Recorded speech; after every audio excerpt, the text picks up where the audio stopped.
Ever since we first looked up at the night sky, we've been asking one massive question. It's a curiosity that's been with us forever, from ancient campfires all the way to our wildest sci-fi dreams. And it really all boils down to this, doesn't it? Are we alone? It's such a simple question, but man, it's a profound one that gets you thinking, no matter who you are or what you believe. So let's get into it.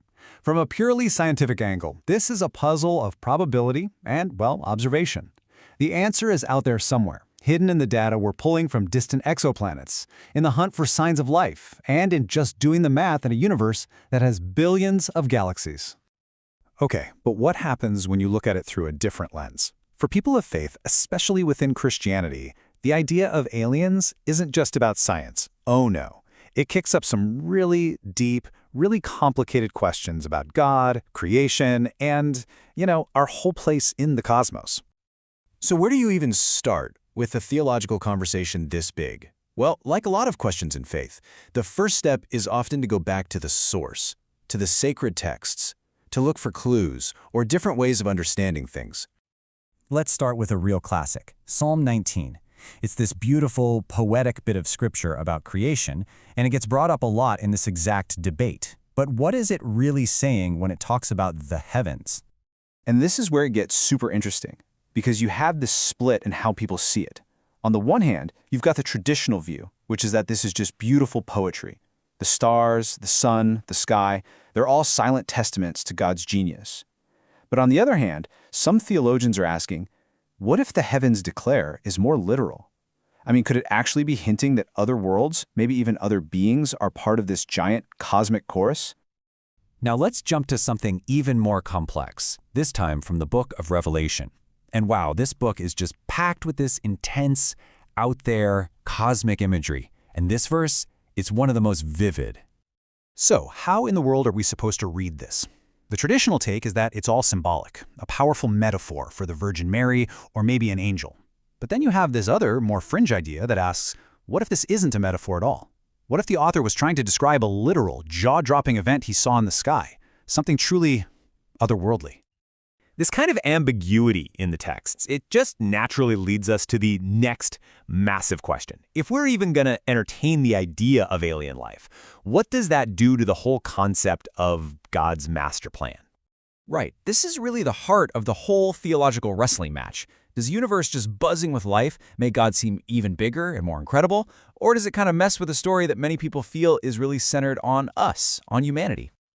And you can really see two main camps forming here. On one side, the argument is that alien life is just more proof of God's limitless creativity. I mean, think about it. Why would an infinite creator only make one little planet with life? But the other side is a bit more cautious. It worries that finding out we're not alone could seriously shake up core beliefs and challenge a plan that has always seemed to revolve around planet Earth. And that, of course, leads us right to the question that probably hits closest to home for all of us. If we're not the only intelligent beings out there, then what does that make us? This can be a really tough thing to grapple with. For thousands of years, so much of Western theology has been built on this idea that humans have a special central role in God's story. So, what happens if that story is way, way bigger than we ever thought? So once again, you see these two different ways of thinking about it. One perspective is actually pretty beautiful. We're not being demoted, we're just being welcomed into this massive cosmic family. Our purpose doesn't change. It's still about glorifying God, but now we get to do it alongside a whole universe of diverse creation. But the other perspective really feels that tension. It asks those hard questions about our special relationship with God. If there are others out there, is our connection still as unique as we thought? All right, so you've got all these competing ideas, all these really challenging questions. Does this mean it's a crisis for faith? Or is it something else entirely? What's so cool is that the thinking we're looking at here suggests a really hopeful path forward. The argument is that this isn't a problem that's going to break faith. Actually, it's an opportunity to expand it, an invitation to see God on a scale that's even more magnificent. So how do we actually do that? Well, the source basically offers a toolkit for tackling this cosmic question. First up, study the Bible more deeply. Go beyond just a surface read. Second, be willing to bring science and theology together and let them have a conversation. And third, and this might be the most important one, just resolve to stay open-minded, even to ideas that might shake up what you thought you knew. And that brings us to this final thought. What if discovering life somewhere else isn't the thing that shatters faith, but the very thing that confirms it on a level we never even imagined? What if finding out we're not alone is how we finally, truly, begin to grasp the infinite scope of creation and the creator behind it all? It's definitely something to think about.